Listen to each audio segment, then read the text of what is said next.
Thanks for coming, folks. We are the few, the proud, the U.S. Marines, and those people who stick it out to the very end. Thank you for being here. Even Scott's here, so we can, he's from NYSEG, so we can't tell any stories. We're going to just have two presenters today. Our third presenter was unavoidably detained and couldn't make it. However, we're going to make up for quantity with quality, and I'm hoping maybe these folks will be willing to let us get out of here, but it depends on how many of you raise your hands afterwards. I know some of you have a long drive. I'm going to give you a little bit more of an introduction. This will be the most entertaining and the least informative part of the session, so we'll make it quick. Owen Brady-Traczyk, and I think I pronounced that completely right, is a UVM catamount like you, Brian. He can teach you to dance and replace the head gasket on a 1986 Saab Turbo. He comes to us from National Grid, and he recently married and recently has a kid who's now a TV star in an advertisement for a ballet studio, right? That's right. So there's your Owen Brady-Traczyk story. Marwa is also who also has multiple master's degrees, or at least I think a double master's in electrical engineering. Is that right? She can fix your mainframe if you break it, and if it's broken. And as a university student, she co-invented wearable paper-based photovoltaics to power medical devices. The future is here, and it's Marwa. So that's kind of interesting. I thought that was kind of a fun fact about you. They're very embarrassed because they didn't know I was going to say that. But we're going to talk about non-pipeline alternatives, which is exciting. And I'm going to let them give you definitions and all that stuff and get completely out of the way. My job here is done. You're up. Marwa, thank you. Oh, and she works for Central Hudson, by the way. Intro. That last part is probably the most true thing about me and what Will has said. The rest seems like a distant memory at this point. So I manage a lot of programs at Central Hudson, reducing energy on the electric side and then switching people off of gas on the gas side. And I'm here to share some of my lessons learned and some of the instances in which I do get people off of gas, and what that looks like. So we call it non-pipeline alternatives. And to give you an idea of the demographic we work with, because it's very important, we're the smallest utility in New York. So most of our gas customers are also our electric customers. So we get to retain them at the end of the day, which makes it a lot easier for us. So the types of NPAs we work with, there's two kinds. There's the transportation mode alternatives, which is a fancy way of saying getting someone their energy in a different way. And then there's the load growth based, which is when you're dealing with high gas capacity constraints, you're not going to retire the pipeline anytime soon or change it out, but there's going to be reinforcements coming. And so how do you reduce peak demand on the gas side? It can be a mix of solutions. A lot more people can be involved, and it doesn't have to be one size fits every person. The most I've done so far, though, has been the transportation mode alternatives, but in smaller subsets. So I'm talking about like 2 or 3, maybe 5 at most customers at a time, and fully getting them off of gas so I can avoid replacing that pipeline, building it out, et cetera, whatever's in the docket. So what that looks like for me right now and where I get the most hot commodities is when we're replacing out our aging infrastructure. We call it leak-prone pipe. It's not actually leaking, but it could leak because it's made of cast iron, wrought iron, unprotected steel, and it was put in the early 1900s, and we're changing it out for plastic, and it's 15 miles every year. I think we're closing in on maybe 60 miles left, and so that's millions of dollars every year that our gas customers have to pay for. So when I can avoid, let's say, $100,000 worth of pipeline investments by getting one person off of gas, it's meaningful to the company and then ratepayers alike. So to get someone off of gas, I offer the whole shebang, full electrification, all costs covered by the utility. And it's most effective in low saturation areas. So where we have more rural customers, you could say, like 200, 300 feet leading up to a single person. And it's also most effective in cul-de-sacs where you're not going to affect someone downstream. We also consider it for unique scenarios. So I depend on getting the word out to my gas engineers and for people so that when they come across a headache, let's say a retaining wall, crossing a bridge, something weird, they can come to me and maybe I can solve that solution for them. Lastly, in order to retire full length of pipe, I need 100% participation, especially from the endmost customer. They're my priority. Getting them off is my first job. And then I can maybe work my way down piecewise. So this little pie chart is my our cases to date. So we've looked at many. Some of them are unsuitable, which means that it's just more cost effective to give them the gas.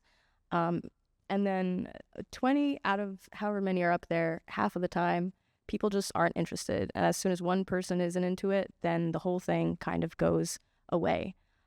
7 cases, however, have reached 100% commitment. Everybody on the line saying yes. So those 7 cases have totaled to over 4,000 feet of leak-prone pipe eliminated. Within those 7 cases, it constitutes 13 homes that we've had to electrify. And then all in all the gas infrastructure investments that we've avoided are almost $1 million. People at this time usually ask me like, okay, so how much did you spend to electrify? And it's usually, we're trying to avoid passing that 909,000 mark, and we've come out to 700,000. So my job is to make sure I keep that portfolio cost effective at the end of the day. So to fully electrify someone, that means changing out all their appliances for electric end uses, air source, ground source heat pumps that are New York State clean heat compliant, heat pump hot water heaters, electric cooking ranges, which is the hardest thing to sell oftentimes, and lastly, anything else that's using gas. And every time it has required a panel upgrade because of all the extra load that comes on, that gets more expensive year over year. And then this last case that I completed was the first time we kind of walked someone through weatherizing prior to installing the heat pumps, because so far we've dealt with really good envelopes, newer homes. This one, it just didn't make sense to electrify before like insulating the basement and the ceiling because we knew their bills were going to go up unless we did this. So yeah, we're paying for everything. And on top of that, I give a bonus to get people into the idea of not having to pay their bills for the next couple of months. It's usually around $3,000, $4,000. And even with all this, not everyone says yes. Sometimes people just like gas, and there's not much I can do about it because there are gas customers at the end of the day. So here's an example of the largest project we've completed to date. It's 5 people on a cul-de-sac. And it's about 560 feet altogether on that cul-de-sac. It would have been $217,000 to replace, so that gives you an idea of the budget I'm working with. This is one of 2 that have come over budget at the after electrification. I think we spent about $240K, and that's because the more houses you have, the more uncertainty you have into what you're going to come across in the house. For example, one of them, we didn't see this on Google Images, they had a natural gas generator. And it's hard to convince someone to get rid of their backup power source completely. And so one of the workarounds, if it does work, is toting us paying propane for them and about $1,500 worth of that fuel cost as well. And in this case, it did work. Sometimes it doesn't. And yeah. So it gives you an idea of the appliance upgrades too. Usually it's a ducted system upstairs if it's a newer house and mini splits downstairs, and the whole shebang. Yeah. Oh, another reason why this one, I think, passed the way it did, because the statistics of it going through are very low. It's because everyone on that line knew each other. And so as soon as one person is into the idea, they're talking to their neighbors and like, hey, are you going to do this? Because I really want to do this. So you should get on board. And here's why. And that kind of does half the work for you. Or it could go against you in the other direction. It depends. And then Will asked me to present my math. So how do I figure out whether or not to go through with the project? Usually it's just like a benefit cost analysis. The SCT is a societal cost test. That's what my regulators are most interested in. How does it affect society as a whole? And then UCT is utility cost test, ratepayer impact measure. Those are closely tied in that everybody at the utility and our customers are saving money. But a societal cost test includes also avoided CO2 emissions, which is a great driver. Less on the natural gas cost side, but some negatives are the added electricity costs that also get incorporated in. But the driver at the end of the day is whatever we avoid for gas infrastructure investments. That's the biggest piece of the pie. So this is something I completed in 2024, and the delta is what I'm trying to drive up between our benefits and our costs. Can't do much on the benefit side, so really got to drive those costs down wherever we can. It's getting harder and harder these days, but every win is meaningful. So that's it. That's my presentation. Yeah, why don't we let both folks do their similar presentations and do questions afterwards? Okay, thank you.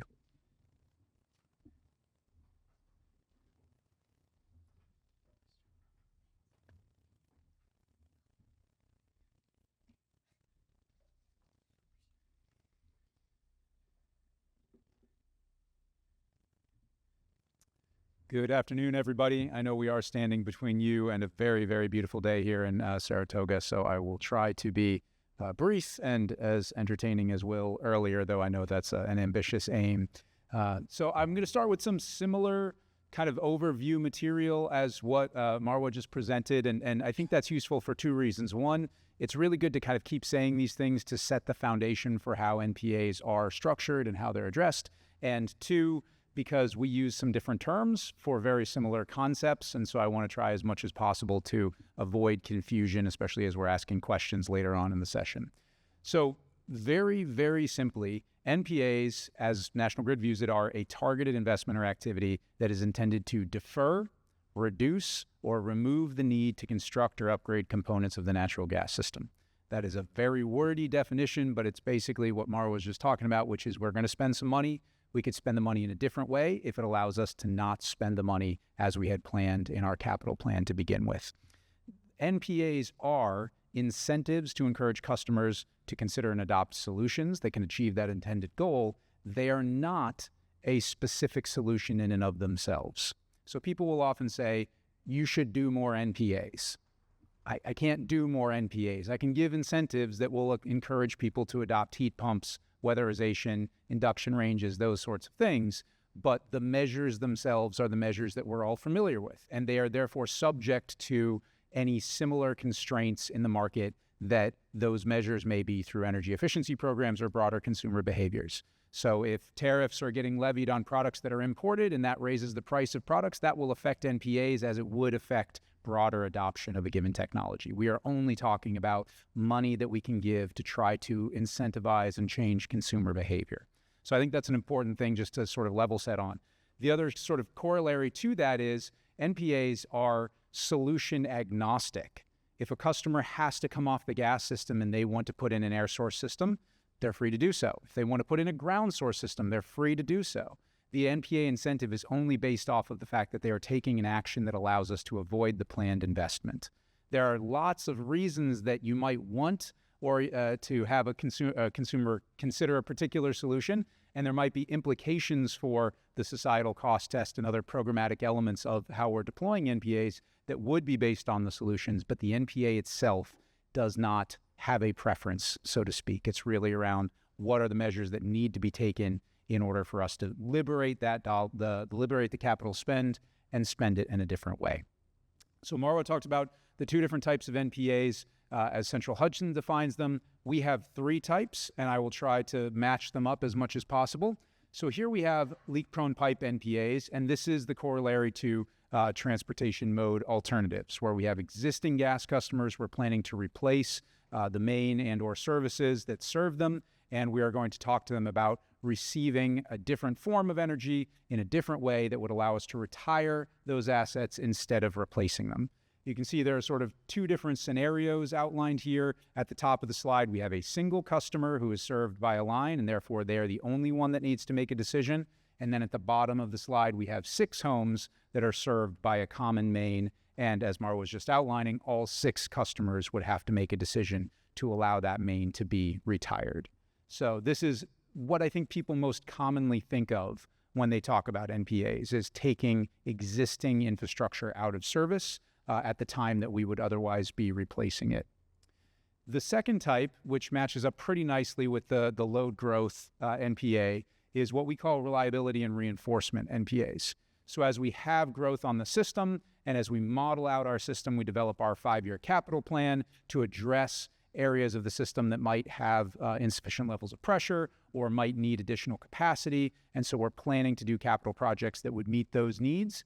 This is where we would be looking into a target area, a zip code, for instance, or a neighborhood or a municipality, where we could work with all of the customers that are in that area, and all of them could do a little bit, or we could work with a couple of customers and they could do a massive amount of demand reduction, and we're sort of agnostic. So unlike LPP, where everybody has to take a sort of a threshold level of action, here it's a lot more customizable, and therefore both is able to engage a lot more of that customer population, but also is more complicated to think about from a planning perspective because you don't know sort of exactly what you're trying to sell to the customers versus going out and saying, would you be willing to disconnect from the gas system in response to an incentive?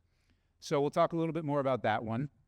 And then finally, we have new connection NPAs. And so this is sort of like LPP, if you want to think of it in that way. If the 3 homes at the bottom have requested a connection to the gas system, we would try to offer them an incentive for them to withdraw their request. And this has a lot of sort of interesting overlaps with the entitlement that's under the current public service law, right? And how we think about the process of bringing customers on and how that goes into sort of broader capital planning and rate setting. So this is a table that we put together. All of these slides, by the way, come from meetings that we held as part of our stakeholder process for our NPA implementation plan that we filed in response to a requirement in our current New York City and Long Island operating company rate cases. So that is on the DMM website, and certainly if anyone would like to receive a link to it, I'd be more than happy to distribute it. If you come up after the session, I could send it over to you, and we can try to make sure that that's available as well. But all of this was intended to try to articulate what we are doing on NPAs and make sure that everyone has this information about our program. This slide is designed to show some of the differences that I was just talking about in a tabular format, and I think it's a helpful a resource to have available as you're talking about all of these. You can see a couple of the different solution types that we talk about here on the right. Full electrification, energy efficiency, and gas demand response is another topic that sometimes comes up when we're discussing NPAs. As Marwa was saying, energy efficiency, weatherization, various envelope tightening measures, that can be useful, but it's not necessarily required. So we're trying to do as much as we can to support customers and to give them a good end result as possible, but we're also not trying to make it that much harder for customers to adopt the NPA and that much more potentially sort of disruptive for those customers to consider this solution. Also, it's sometimes helpful to zoom out a little bit and talk about the different stages. This is, again, something we go into a fair amount of detail in our plan. So we have the identification of NPAs. Marwa, again, talked about the gas engineers that say this is a problematic or expensive project, and so maybe there's another way that we could address this. So that happens within sort of our existing business units and as part of their typical capital planning process. They will be the ones that will identify the segments that are going to get replaced, the capital projects that will get installed, or theoretically the connection requests that have been submitted to the company. They would then filter those for feasibility. There might be operational reasons that a segment couldn't be taken out of service, and they would then pass that list on into stage 2, which is evaluation. That's where we talk about what the customer preference is, right? And where we really ascertain whether customers are willing to take the actions that would be necessary for the NPA to be successful and be deployed, which happens in stage 3. And then finally, we have stage 4, which is EM&V accounting and closeout. So we're trying to kind of give some broad buckets of how this works. And the reason this is in here, which is a kind of clunky side in this format is you can see on the right-hand side, we just outlined who's doing the work, because I think that's helpful for folks that are not necessarily in active conversations with the utility about all of this. And the main thing that I'll call out is that rows 2 and 3, evaluation and deployment, at this point in time, we are intending to satisfy using the implementation contractor. This was a requirement that came out of, again, our New York City and Long Island rate cases joint proposal, and we are required to onboard an MPA implementation contractor that would support all of this and that would conduct all of the customer outreach, community engagement, those sorts of things. So we're hopeful that having that resource will allow more NPAs to be successful going forward, because we can have a resource that's really dedicated to educating customers and supporting them throughout the decision-making process. I have just a couple quick slides, and then I think we should transition ideally into some Q&A, because that's the most interesting part of these sessions, which is just talking about how does this apply in the real world. And Marwa already sort of nicely talked about this, which is, if the person at the end of the line says, no way, I want to keep my gas, I love it, it's the greatest thing since sliced bread, we can't do anything with the rest of the segment. Under the current obligation to serve, there is no authorization that we have to remove service from an existing gas customer whose account is in good standing. There's no process to do that. California does have a bill in the Senate that would look at potentially instituting a rule where if 67% of the people on a segment are willing to give up the gas, there could be a process by which that segment could be retired, even if the other 33% don't actually make that agreement. It's been signed into law, so there you go.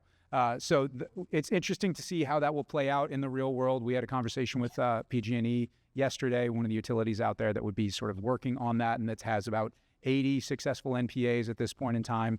So certainly we're going to be keeping a close watch on that and trying to figure out how something like that could apply.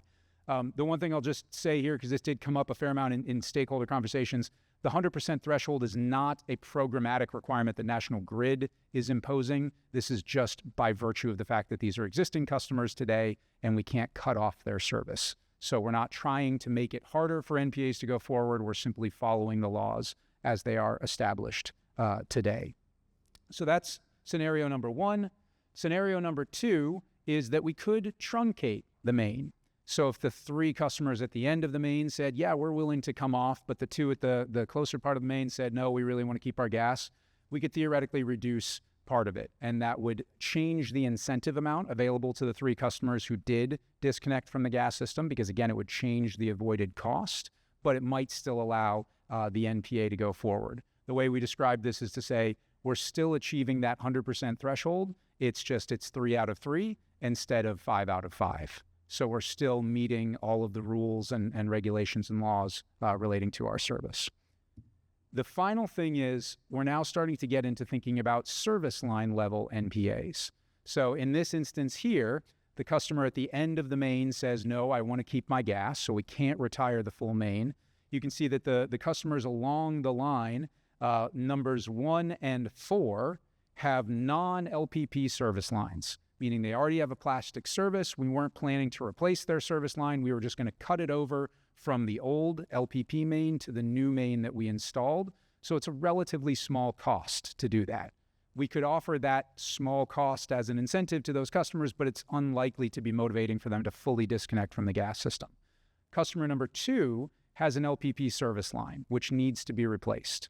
So there would then be the cost of replacing that LPP service line that we could offer to that customer if they still wish to disconnect from the gas system. The challenge is we offer them, let's say, $15,000 at the beginning of this process. We say, if you and all your neighbors disconnect from the gas system, you could get $15,000.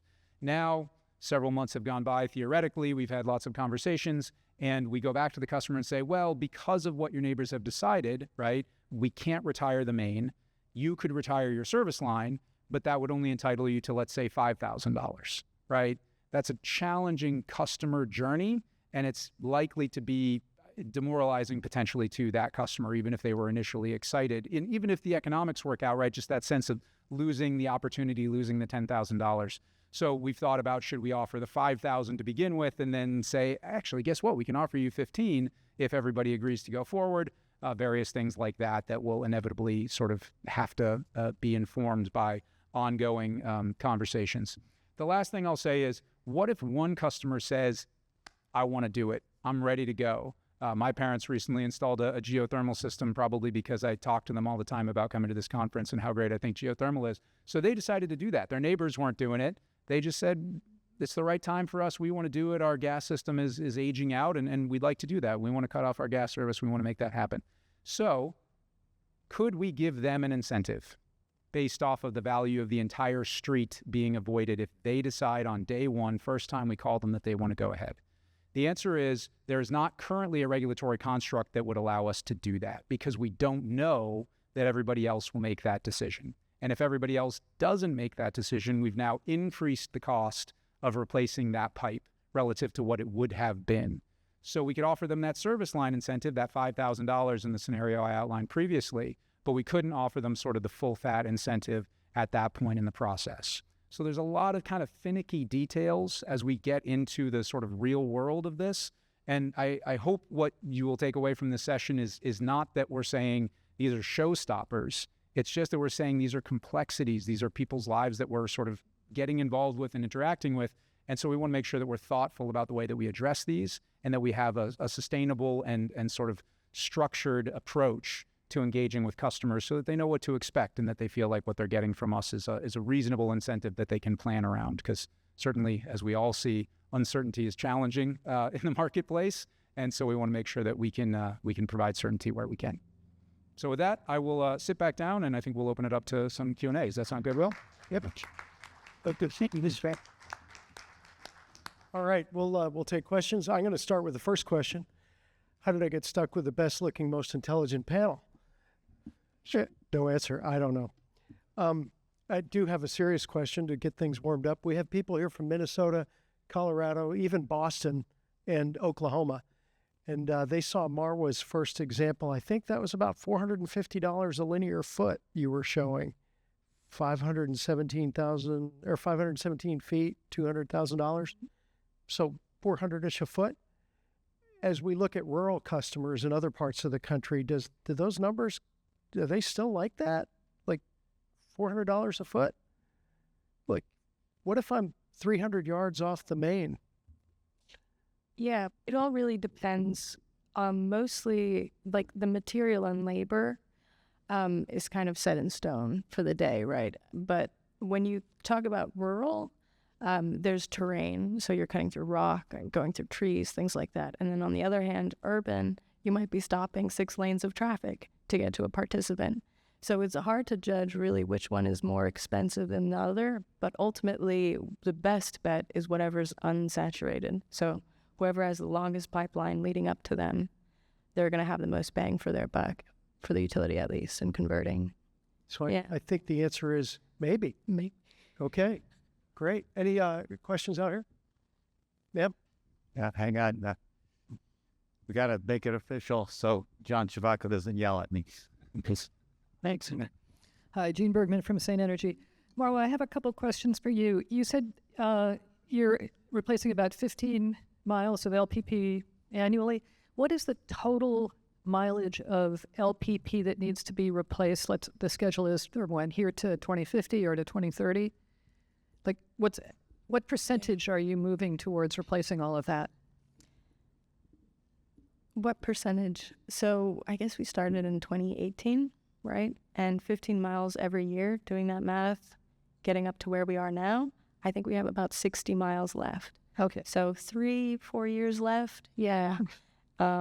Luckily, I won't be out of a job once that comes around. There are more, not necessarily leak-prone pipe. A new initiative has come out where farm taps, we call them, they're off the transmission lines, getting gas that's highly pressurized, and we have to pressure test them. It's not necessarily unsafe. It just costs money to go out there every time and pressure test them, and it behooves us to get them off and extend main rather than, we call it main, it's distribution rather than transmission. But oftentimes it might be hundreds of feet away, 1,000 feet away. So that's when I think that's where we're going to have the most benefit in getting people off. And that's where I'm taking my most time in deliberating with the participant and hopefully getting them off, because we'll save millions of dollars at the end of the day. on the millions of dollars question, that was my other, the other thing I was wondering about. You mentioned that the replacement of all that would cost millions. Do you know what the total number is, like roughly? No. That's fair enough. Last I checked, it was like 2.4 million a year. Doing that math, and it getting more and more expensive year over year. Yeah, comes out to quite a bit, and that impacts our rate cases. Why our rates go up ultimately. So hopefully, with these non-NPAs, we can reduce rates as well. 143 million. 15, yeah. But Thank you. And then one last little question: when you're giving folks an electric stove, is it an induction stove? Yes, we would like it to be. Yes, it's And they more don't, and they're not efficient than Yeah. resistant heat. I just think it would be like such a so They'd be appealing. into it, right? Yeah. Well, people like charring their vegetables, grilling outdoors, things like that. Sometimes people are fully invested in their gas, Right. and they have multiple appliances. It's hard to debate with them because their mind is set based off an opinion. Yeah. Yeah. And other times, maybe it's even just like they're used to it. They're used to gas. They've had it for 20, 30, 40 years. It's not a point in their life where they want to change. In India, when they started bringing in gas stoves, they had this fantastic advertising campaign where they showed women cooking on charcoal. And were like, you thought you would never want to give up your charcoal, but now you love gas. And so there is that. It takes a long time, but it is possible to make that. It's really a cultural transition. Mm-hmm. Thank you for your answers. Of course. I have a two-part question. The first part is, based on the presentations, it seems like Central Hudson is providing a full conversion for the homeowners. And my understanding is was that $5,000 to $15,000, was that what you typically offer to them? Or so it's basically a set monetary incentive to the homeowner rather than a full support for full conversion? Do you want to ask your second question before I respond, or? Actually, I think they wrapped that in with was that amount like Sure.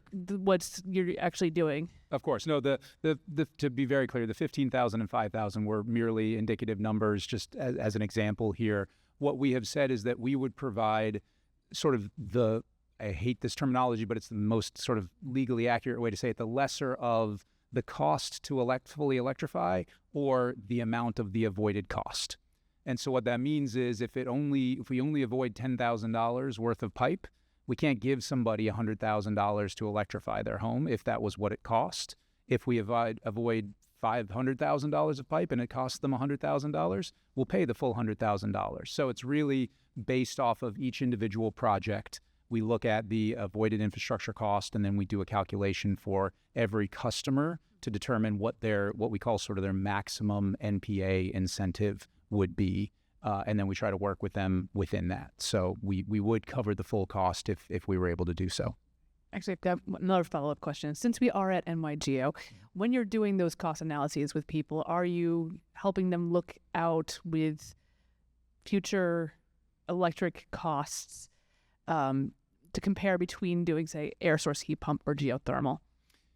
We are, yes, and we're trying to also be cognizant of electric grid impacts. That's one thing that neither of us sort of had too much in our slides about, but that's certainly something we're thinking about. Marwa did mention that they have a lot of overlapping territories. We have a lot of non-overlapping territories, and so as we're thinking about sort of what we're sending down the river to Con Ed or PSE&G Long Island or any of our electric utility partners upstate, we want to make sure that we're not getting to a point where we get everybody excited, they all sign up, and they're raring to go, and then we send the load letter and they say, not a chance, right? It's going to cost millions and millions and millions of dollars to upgrade the system. And so we have to think very carefully about what that process looks like, and also not have it be that we're asking the electric utility to get hung up doing a tremendous number of iterative analyses, for projects that may or may not ultimately reach the necessary level of customer participation.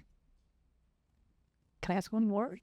Phil has a question. So when you do have overlapping territories, are you taking into account when helping a homeowner decide between, air source heat pumps or geothermal, taking into account the possible upgrade cost to the electric system between the two systems? Yeah, so we're always taking that into account in terms of the SCT-BCA, the Societal Cost Test Benefit Cost Analysis that Marwa mentioned. It's just easier if we have the overlapping territories because we might have knowledge of that ahead of time. That being said, if there's a really appealing segment in terms of a lot of footage per customer, low saturation, as Marwa was saying, we don't want to not approach that segment simply because the electric system might be constrained. We want to make sure that we're still engaging, but doing so in a way that doesn't, as I said, kind of get us to that point of no return and then have it be a problem. One of the interesting things is the CLCPA and various other frameworks are saying there will be a significant amount of electrification in the future, right? And so the question is, should that build out be happening? If so, at what rate? How much should the catalyst of this NPA be the thing that is then sort of burdened is the wrong word, right? But where that cost is folded into what we're doing versus what might have happened sort of organically otherwise. So there's lots of things as we look out over a longer planning horizon that we're trying to account for. Thanks. Billy, you're next. Yeah. Tony Gelber from Pratt. Hey, Owen. Hey, Tony. I'm surprised you're getting, what's your percentage of yeses, I guess, is how I would start this question. Because when you look at, everybody has to go to a heat pump, right? And to go to a heat pump, especially, I don't know where you're working, but in Marwa is cool up there. And I know even in Brooklyn, talking to the people who have changed to air source heat pumps, when it gets really cold out, they're cold and they don't like being cold.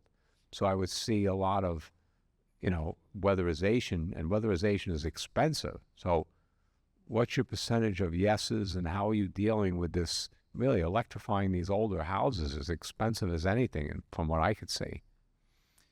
Yeah, it's certainly complicated. And again, don't mean to keep pointing to Marwa here, but she said all the things that we needed to say, which was a lot of the success has been with newer homes, right? She said there were folks that were in new builds, and so that's a tighter envelope. It's maybe forced air to begin with. There are lots of kind of simplifying factors.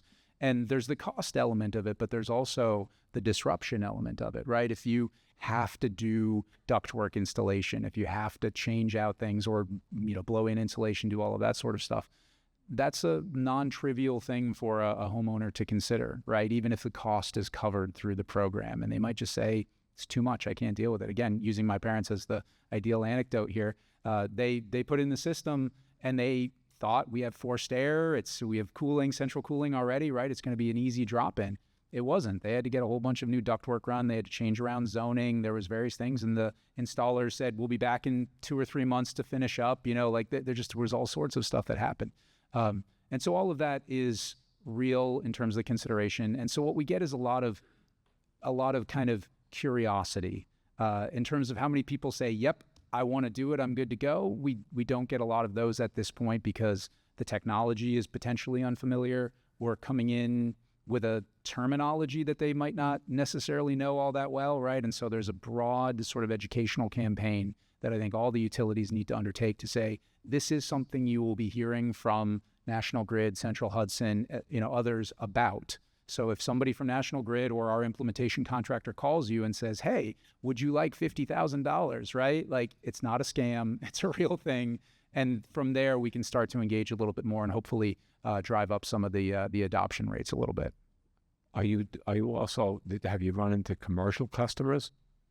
We have, and the considerations are similar, but the order of magnitude is quite a bit different, right? You might have $50,000 cost to electrify a single-family residential home and a $250,000 cost for a small commercial building, let alone if it's something that has sort of unique operational characteristics.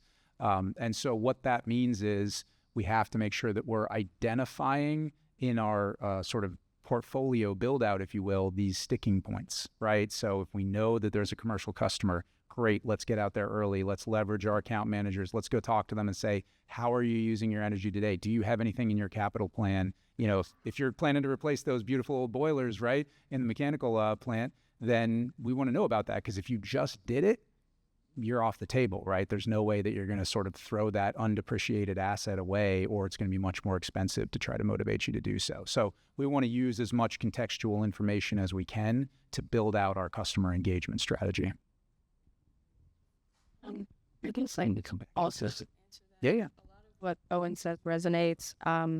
We did do an actual statistical analysis, and so 44% of people so far have said yes, but of course they all have to say yes, and so the actual project passing through likelihood is 22%. And everyone's reason for saying yes is different, and everyone's reason for saying no is different. Most recently is just they had one vent over their furnace heating the whole house. And so you kind of luck out in that they're ready to do away with that. But on the other hand, they're also poorly weatherized. And so we relied on NYSERDA's Empower Plus program to fully fund $10,000 worth of insulation. And putting it in, they can feel the difference immediately. The furnace isn't running as much.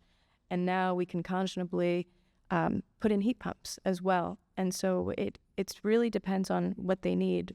Maybe they don't have any central AC, no AC at all. Maybe they're not getting cooling or heating in certain parts of their home. It really does depend.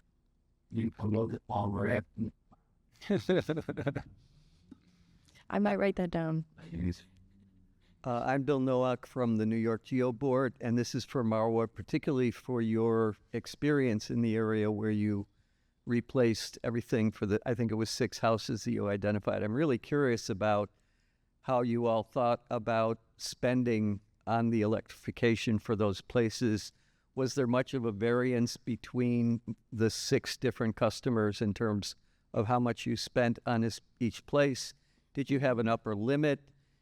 You mentioned that they were air source. If one of them wanted ground source, was there an upper limit that you would have paid for to get them ground source, or, and then they would pay for whatever was past that?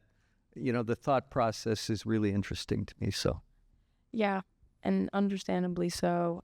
We try to strive for equity at the end of the day, but really if you don't need to electrify something, then what's the point in offering it to the customer? Everyone's upper limit, so to say, is going to be different, and it's really just the luck of the draw as to what their gas end uses are. And that's the most equitable thing we can do. The other thing we have to strive towards is the cash bonus being equitable.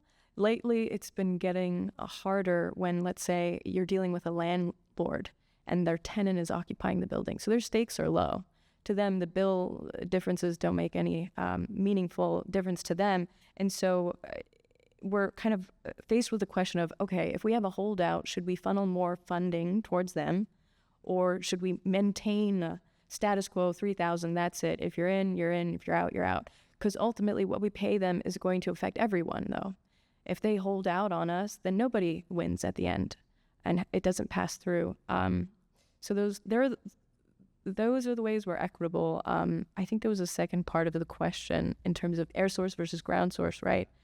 And I have to be fully transparent here in that we haven't offered ground source until now in the past because our main goal was keeping it as cost effective as possible. And you saw there, even with air source heat pumps, we came over budget than what we thought we would do. Moving forward, though, when we're dealing with, let's say, more expensive gas projects, then we have more headroom to offer the geothermal as well. Would you, if someone had wanted to go ground source, would you have set a limit on what you would give them and they could pay for the difference to get the ground source? Yes. If them going ground source is going to make or break the project, then we kind of let the customer know, hey, you have to meet us halfway here. This is the incremental we would hope that you would be able to pay. Sometimes that makes the deal fall through, though. It's disheartening to hear that. You have to pay $10,000, $15,000. But I'll let you know if that goes through. And we hope it does, because there's more uncertainties now, especially with costs being driven up overseas, things like that. I see those happening more often. Are you at liberty to say what the max would have been in that one development? Yeah. For the 5 customers, the avoided gas infrastructure costs of $217,000, that's our limit. we can't go over that because then we're asking ratepayers to pay more for something that didn't have to happen.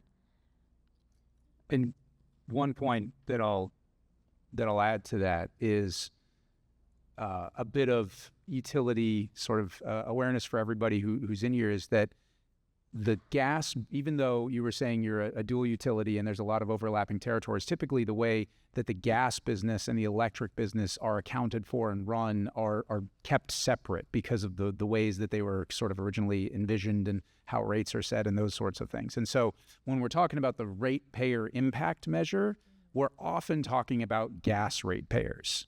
So to your point, Bill, right, if we put in a geothermal system, it may have peak day, design day benefits that would lead to a lower build out on the electric side, right?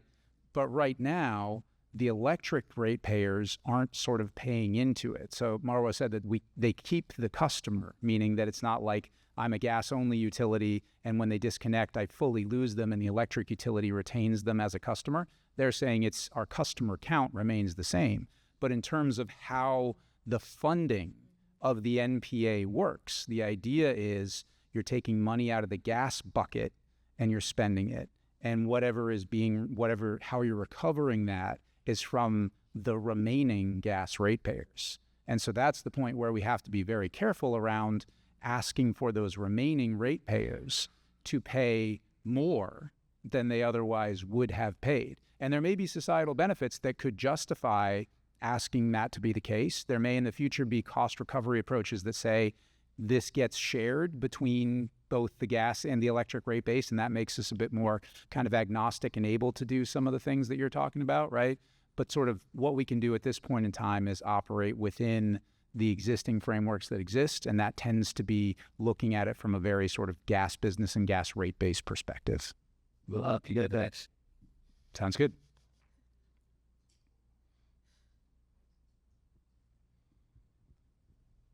Dan Smith, Bard College.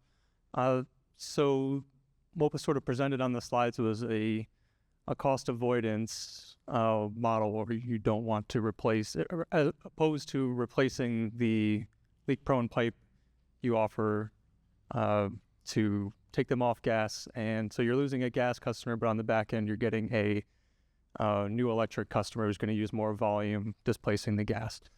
Have you ever considered all the customers that are not electric customers, non-gas, but say they have an oil-based heating system, going after the market share of the oil companies? So incentivizing a electric customer that's non-gas to convert their oil system to electric in order to get a new customer that is now using 20, 30,000 more kilowatt hours a year. And then that is a payback for the utility over 10, 15 years. So that's a proactive move as well. Has it something like that ever been considered? Good question. Not necessarily an NPA, yeah.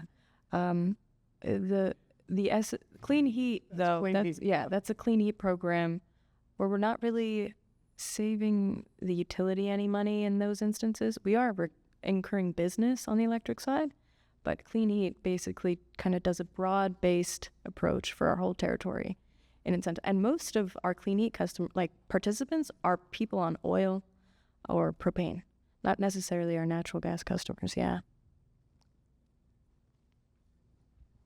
Understood that's clean heat, but it's not quite the same scale as replacing a gas customer. Like the incentive that you're talking about, 10 or 15,000, that can go a long way towards a home. I don't think the clean heat incentive covers quite that much. And so I think to just sort of build on what you were saying, Marwa, if we go back to my first slide, right? If we're avoiding an infrastructure investment, then we have dollars that we have to spend either way. And so we're choosing, or the customer really is choosing how they want those dollars to kind of be spent on their behalf. In the instance that you're talking about, and forgive me if I'm misunderstanding, there's an oil customer who has an electric service and they're going to switch to a heat pump. There's no planned investment from a regulated entity, right, that could be redirected. So whether the clean heat incentives could be higher, right, to encourage that changeover is certainly a a question that I think is debated in various forums at some great length. But it wouldn't be quite the same in terms of what we're talking about here, which is taking dollars that we had planned to spend. No, understood. It's more like the utility investing in a new customer to get displace their oil and take on their electric volume, right, basically in perpetuity. So whatever the payback, that might be 10, 15 years, but then after that, you have a permanent electric customer and you've recovered your investment. Yeah, makes sense. I think this is beating a dead horse, but there were several discussions today about this air source versus water source and the added load to the grid with the air source, and therefore how do we quantify benefits to the geothermal system, which I think is what you've been talking about. There was also a discussion about the impact on the emissions on the electric grid, right? That if you're adding, say, a summer peak, or even if it becomes a winter peak, so maybe when you put in your model, you could add both the capital cost and the emissions cost for those two things, right? So, yeah, it's interesting. Okay. And I know there's been some good work that there's a group, HEAT, Home Energy Efficiency Team, I'm sure many in the room are familiar with. There you go, sitting over on the side. Work that was done with Jonathan Buonocore at BU, looking at the public health impacts of sort of electrification or not electrifying, right? And so that's the sort of thing that we're actively thinking about. There's a row in the societal cost test BCA framework that is essentially sort of non-energy benefits, and that's designed to be there as a placeholder for lots of things that could be quantified in the future. And so as soon as there is sort of an agreed upon framework for quantification and the BCA order is updated to say this shall be a part of BCAs going forward, that would be an opportunity to then impact those BCAs in a very direct way. Another topic of some discussion is disadvantaged communities, right? And doing NPAs in disadvantaged communities versus not, and should there be different incentive levels, right? And there isn't a way to quantify the sort of societal good of doing an NPA in a DAC, even though we all broadly, qualitatively might say that we think that that is the case. In terms of factoring that in and incurring a cost because of it and changing incentive values because of it, that's something that we haven't quite gotten to the point where we have that established. Will, can I ask a question? No. It's okay. This should be the last question. We're 5 of. Well, so if nobody else, time to wrap up. John, it seems to me that utilities have two entities that they're beholding to: the shareholder and the customer. So if I'm a shareholder, am I going to like this move toward NPAs? Because a lot of my investment decisions are based on, infrastructure, gas infrastructure, that kind of thing. I don't mean to put you on the spot, so if you're not comfortable, but I'm curious. Do you want to go first? Yeah, I think about this a lot, what my shareholders want. And luckily, the framework we've set up with our regulators is that we can actually profit off of these. And how it works is all the savings we incur, 70% of that we attribute solely to the ratepayer. Like, you saved money on this. 30% of that we get to earn as a utility and our shareholders on top of it as like an incentive to look at more of these and really take our time with it to make sure it goes through. Great. Thank you. Thank you all very much for coming to New York Geo. How about that? We'll get ready for 2026, right? Yeah, you bet. And this session will be on our website, both the audio recording and the slides.